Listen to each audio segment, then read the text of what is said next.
guys, Lise here from Hustle and Groove, and today I want to walk you through a simple offer creation process.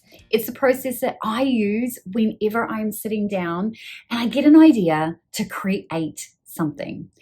I will say this though, before you even go too deep into this, make sure that whenever you are thinking about an offer or you get an idea and you're like, oh, this would be amazing, make sure you've filtered it through. Is this the right idea for me right now? And how do you do that? Well, very simply, it is all about your human design. Now, I'm a massive fan of human design. I've been practicing it for over 12 months now, and it has made a huge difference in my business. I have a whole blog post on this about how you figure out your human design and how it can start to impact your business. And I'll link that down below. So just make sure that you are only doing things that you are excited to do. And then you can follow this process. So when it comes to creating an offer, and it's an offer that you are pumped to create, how do you work through this process? How do you make sure that you are creating offers that actually sell?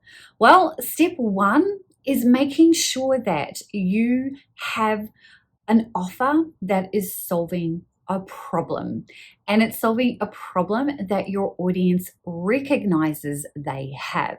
So the number one problem or the number one issue that I see a lot of new creative entrepreneurs doing is making a massive assumption that they know what their audience wants or that they know what their audience needs. And I have been there. And sometimes I still do this, right? There are times where I'm just like, no, I'm going to ignore my own advice and just create something because I want to create it. But I know that if I do that, that the chances of it selling well will be minimized because I have gone off track and not paid attention to what people actually want and recognize that they want, right? So it's very much about making sure that you understand your audience. So how do you do that? Well, it starts by making sure that you are surveying your email list. If you've never surveyed your email list, this is the very first thing that you can do right now. And it's really simple. You do not need to make this a massive undertaking. It can be as simple as shooting out an email and asking one question. And the magic question is this: what are you struggling with right now? And then as it relates to whatever it is that you're selling or whatever it is that you plan to sell in the future. So for example, I would send an email out that said, hey, what are you struggling with right now as it relates to your online business, or as it relates to starting your business, or as it relates to building your email list? Whatever my idea is, I just want to see what people actually believe is their actual problem. Now, of course, you can 100% always bake in what you know they need, but you still have to give them what they want, right? So don't make the mistake of just going ahead and creating something that you believe they need if they don't believe they need it, right? Like if people don't recognize that this is the thing they need, then they'll just go, oh, yeah, it's okay, but it's not the thing that I need right now. So email your list.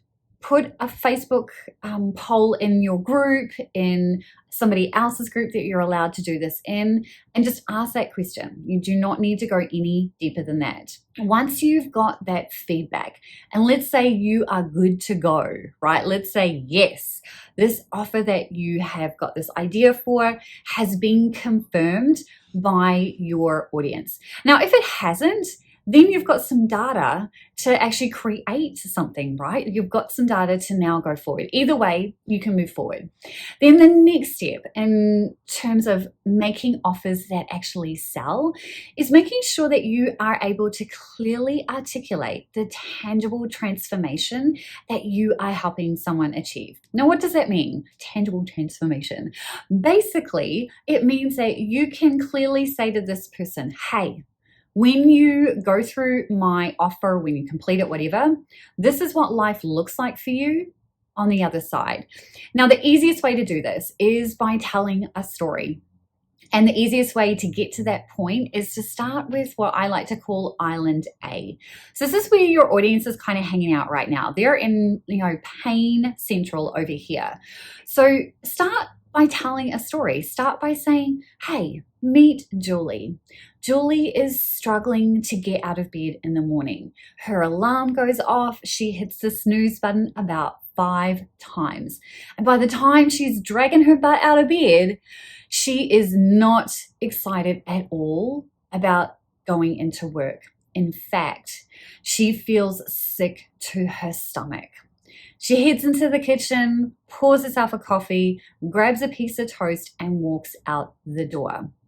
When she gets home, Julie is just like, why can't I figure out what my online business is going to be? I want to get out of this job, but I can't see a clear path forward. And so she spends the rest of her evening Googling, researching, watching YouTube videos, but making no headway. So that is an example of Island A. And that is my Island A for someone who is just at the starting point, like hasn't even started their online business. So then let's look at Island B, what life looks like after Julie has taken one of my offers. So here is Island B. Meet Julie. Her life is vastly different from just 2 weeks ago. Why? Because she just came out of 30 Days to 5K, a program where she got to work with her amazing new business coach, Lise Cartwright, and she helped her really refine her amazing offer, who she's going to help, and the type of business she wants to create. Julie no longer wakes up to an alarm because she quit her job. After just working with Lise for 6 weeks, she had a plan and she implemented that plan. Within 3 months, she was able to quit her job and go full-time in her online business. She cannot believe how different life looks. Now, she gets up without an alarm. She's still getting up early, but she is pumped to get up. She goes into the kitchen, she grabs her cup of coffee, and she goes and sits out on her patio. She reads, she meditates. She is not looking at her emails. By the time she's ready to sit down and do some actual work, she feels amazing. Her mind is sharp. She is ready to get down to work and she is beyond pumped. Today, she has got one one-on-one coaching call with a client. She's got a couple of workbooks that she's producing and she's working on her amazing signature program and she cannot wait. The best part, she is bringing in consistently 3K a month. Now, it's not the 5K that she wants, but she knows it's just a few months away. Julie is happy, settled, and grounded. She is not stressed. She is not overwhelmed. She knows exactly what she has to do.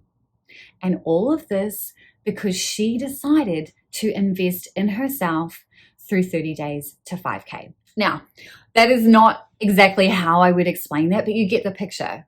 Island A, Island B. Tangibly being able to communicate this.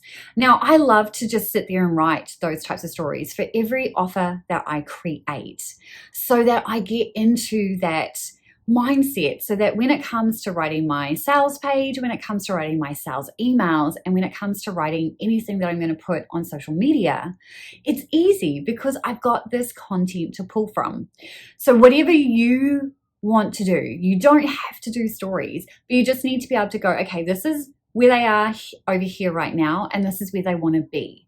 And then your piece, your offer is the boat that gets them to Island A to Island B. Okay, so you have got clarity on the pain point that you are solving and you know what that looks like. You know what your tangible offer is going to be and you can clearly communicate that. What's next? The next step is simply to launch, is to figure out what that's going to look like. Now, you'll notice that I didn't say create. At no point in this offer process have I said go and create your amazing thing. Because here's the thing, no matter how many times I am 100% certain that I am doing something that people want, I'm never going to create something before I pre-sell it. So I have this amazing course called Get Paid to Create, and it walks you through how you do this, how you actually do the pre-selling process. I'll link it below. But basically, I never create anything the first time I do it. I prefer to do things live or pre-sell it and then do it, wrap it in a nice little bow and deliver it. Now, I already can hear people going, but Lisa, aren't you being deceitful? Not at all. I'm really upfront. I say, hey, you're going to get access to this on this date, right? So as long as you are very clear and upfront about this, you are not going to turn your audience off. And in fact, what I like to do when I'm doing this is when I'm pre-selling, I offer it at a discounted rate so that people know they're getting a good deal. And if they have to wait 7 days, it's a no-brainer because they're getting it at a discounted price point, right? So do whatever feels good for you, but just know that you should aim to pre-sell where possible so that you're not wasting your time creating something that nobody wants. Even if they've said that this is what they want, when push comes to shove, until someone gives you money, there is never a time that you should go and create that. But you get to do you. Always, always, always filter everything that you hear from me and from anybody else online through your unique way of doing business, right? What feels good for you? Is it aligned? As long as everything feels good, then you're good to go. So you will find even more information below about this entire process. I have a very in-depth blog post that'll help. Plus, the Get Paid to Create course is also going to be below. And just remember, always, you get to create an online business that's easy, fun, and profitable for you. You just need to figure out what that looks like. I can't wait to see you in the next video. If you've got any comments, drop them below, and I'll talk to you soon. Take care.